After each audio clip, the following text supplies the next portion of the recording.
अस्सलामुअलैकुम। आप देख रहे हैं मेरा चैनल ग्लोबल वीज़ा मेंटोर। अगर आप भी यूनाइटेड स्टेट्स ऑफ अमेरिका से पाकिस्तान आने का इरादा रखते हैं तो ये वीडियो आपके लिए है।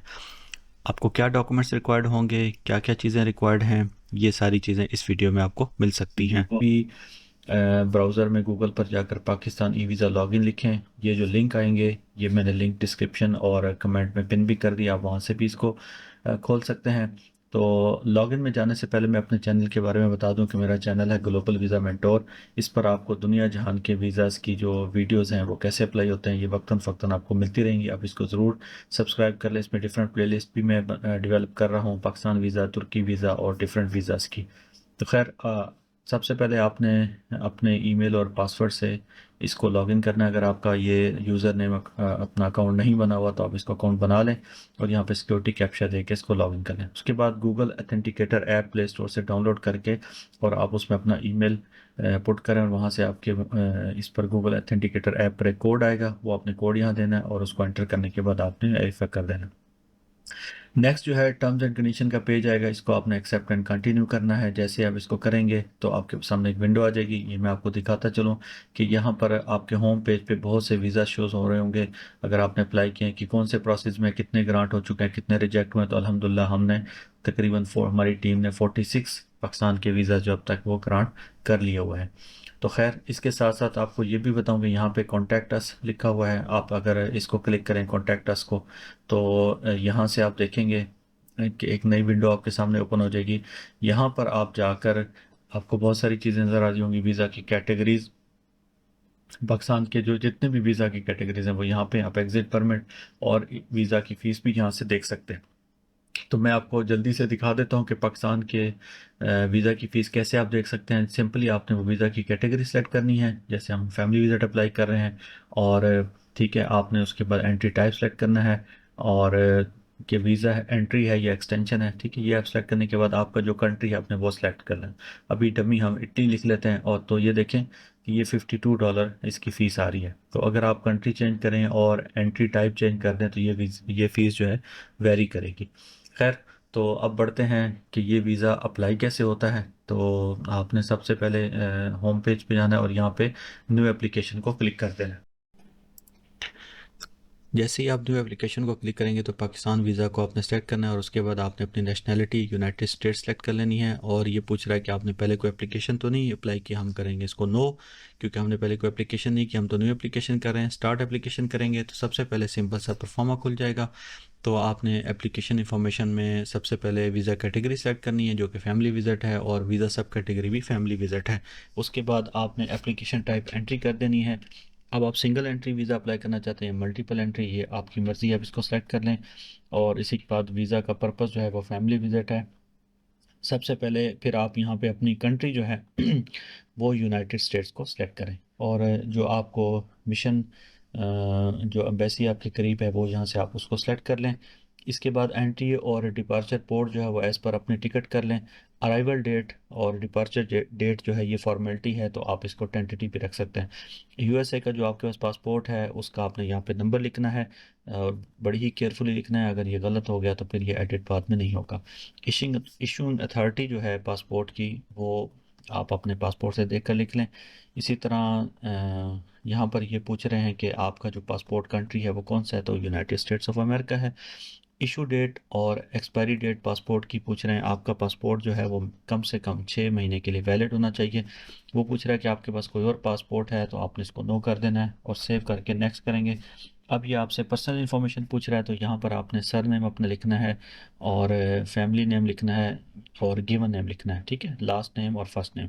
ये लिखने के बाद आपसे पूछ रहा है कि आपका कंट्री ऑफ बर्थ क्या है। अगर आप पाकिस्तान में आपकी बर्थ हुई तो वो लिखें, अदरवाइज अफगानिस्तान है तो वो लिख दें, जो आपकी कंट्री ऑफ बर्थ है। ठीक है, तो इसी तरह प्लेस ऑफ बर्थ भी हम यहाँ पे डमी लिख देते हैं। ठीक है, इसी तरह आपने अपनी पैदाइश का जो दिन है, डेट है, साल है, वो लिखना है। ये सारी चीज़ें देखें जहाँ पे स्टार लगा है वो मैंडेटरी हैं और बाकी चीज़ें जो हैं वो फॉर्मेलिटी हैं। तो जेंडर आप सेलेक्ट करेंगे, मैरिटल स्टेटस सेलेक्ट करेंगे कि सिंगल हैं या मैरिड हैं, और नीचे कॉन्टैक्ट डिटेल्स के अंदर आपने सिर्फ और सिर्फ अपना ईमेल लिखना है। ये मैं डमी ईमेल लिख रहा हूँ और यहाँ पे नीचे आपने अपना जो है यूएसए का जो है वो कॉन्टैक्ट नंबर, ठीक है, जो +1 के साथ होता है, वो आपने यहाँ पे लिख लेना है। ये इन्फॉर्मेशन लिखने के बाद आपने जो है नीचे एक और क्वेश्चन भी है कि आपकी शुरू से ये नेशनलिटी है या बाद में अपने लिए, तो उसको भी आप ना छेड़ें, और कोई और नेशनलिटी आपके पास अगर है साथ साथ आप देखते जाएं, ऊपर आपकी फ़ीस भी शो होती जा रही है। ठीक है, अब आपकी फैमिली इन्फॉर्मेशन है, इसमें सिर्फ आपने अपने फादर और मदर का डाटा डालना है, इसके अलावा आपने इसमें कुछ भी नहीं डालना। ठीक है, फ़िलहाल हम इसमें डमी डाटा लिख रहे हैं और उनकी फादर और मदर की नेशनलिटी आपने बतानी है।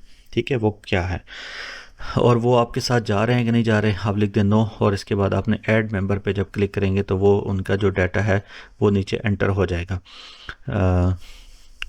ठीक है, इसी तरह आप अपने फादर और मदर का दोनों का डाटा आपने यहाँ पे डालना है। पहले मदर का हो गया, अब ये फादर का हो गया।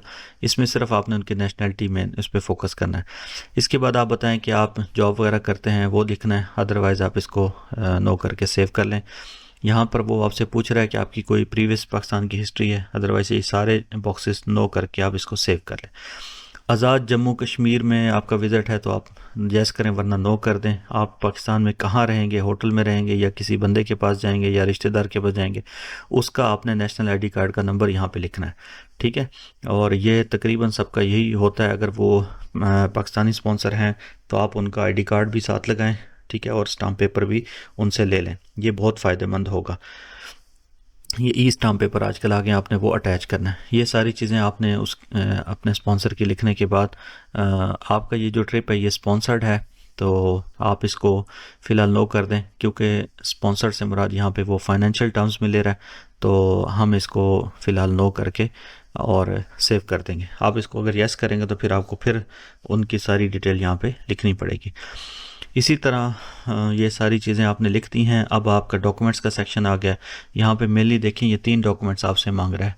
आपसे आईडी कार्ड मांग रहा है, पासपोर्ट मांग रहा है और फ़ोटोग्राफ मांग रहा है। तो ये 3 चीज़ें आपने क्लाइंट की यहाँ से चूज़ करनी है, फिर आपने अपलोड कर देनी है। ये पिक्चर बिल्कुल क्लियर होनी चाहिए, अगर आंखें वगैरह बंद होंगी तो ये अपलोड नहीं करेगा। ठीक है, इसी तरह आप यहाँ से उनका पासपोर्ट सेलेक्ट करें और इसको अपलोड कर दें। इसी तरह जो आपके स्पॉन्सर हैं, जो आपको पाकिस्तान में स्पॉन्सर कर रहे हैं, तो आपने उनसे एक ई स्टाम्प पेपर लिखवा लेना है और वो यहाँ पे आपने अटैच कर देना है। क्लाइंट का आईडी कार्ड भी लगेगा, क्लाइंट का पासपोर्ट भी लगेगा, उसकी पिक्चर भी लगेगी। ठीक है, ये सारी चीज़ें आपने यहाँ से अपलोड कर देनी है। ये मैंने इटली का डमी जो है ना रेजिडेंस कार्ड भी लगा दिया, पाकिस्तानी स्पॉन्सर का आईडी कार्ड भी लगा दिया है। ठीक है, ये सारी चीज़ें लगाने के बाद ये देखें, ये स्टाम्प पेपर भी लगा दिया, एक डमी स्टाम्प पेपर लगा दिया। ये सारी चीज़ें आपने सेव कर लेनी है। उसके बाद ये रिव्यू का पेज आपके सामने आ गया, इसको आपने अच्छी तरह इस डाटा को रिव्यू कर लेना है। अगर आप इसमें कुछ चीज़ ऐड करना चाहते हैं या माइनस करना चाहते हैं तो वो आप कर सकते हैं एडिट में जाकर। खैर, उसके बाद आप ये आप इसको सेव करें और प्रोसीड टू द पेमेंट कर दें। $35 आपने ये फ़ीस पे करनी है। ठीक है, जैसे ही आप प्रोसीड टू द पेमेंट करेंगे तो ये टर्म्स एंड कंडीशन का पेज आएगा। आपने यहाँ पे भी चेक बॉक्स को टिक करना है और अपने कार्ड से जो है आपने पेमेंट कर देनी है। ठीक है, जैसे ही आप ये पेमेंट करेंगे तो आपके ईमेल एड्रेस पे ये वेरिफिकेशन आ जाएगी, जहाँ पे आपका नाम लिखा होगा और आपको एप्लीकेशन ट्रैकिंग आईडी वहाँ पे नज़र आ रहा होगा। तो ये आपके पास प्रूफ है कि आपकी एप्लीकेशन जो है ना वो जमा हो चुकी है। तो ये आपने अपने पास संभाल के रखनी है और आप इससे अपनी एप्लीकेशन को ट्रैक भी कर सकते हैं। और यहाँ पर मैं आपको बताता चलूँ कि ये जो आप वेबसाइट पे देख रहे हैं ना एग्जिस्टिंग एप्लीकेशन, तो यहाँ पर आपको इन प्रोसेस और रिजेक्टेड और ग्रांटेड ये सारी डिटेल आपके अकाउंट की आ रही होगी, तो यहाँ से आप उसको बाद में ट्रैक भी कर सकते हैं। और मैं ये आपको दिखाता चलूँ कि ये वीज़ा ग्रांट नोटिस है जो आफ्टर 2 वीक्स के बाद अगर आप एम्बेसी भी विज़िट कर लें तो ये आपको वीज़ा इंशाल्लाह ग्रांट हो जाएगा। यहाँ पे सारी डिटेल लिखी हुई है कि आपने कौन सा वीज़ा अप्लाई किया, कितने दिन के लिए वैलिड है, ये सारी चीज़ें आपको इसमें नज़र आ जाएंगी। ऐसे ही इन्फॉर्मेटिव वीडियोज़ के लिए हमारे चैनल को सब्सक्राइब करें और आपकी कोई क्यूरी हो तो आप हमें मैसेज कर दें। जज़ाकल्लाहु खैरा।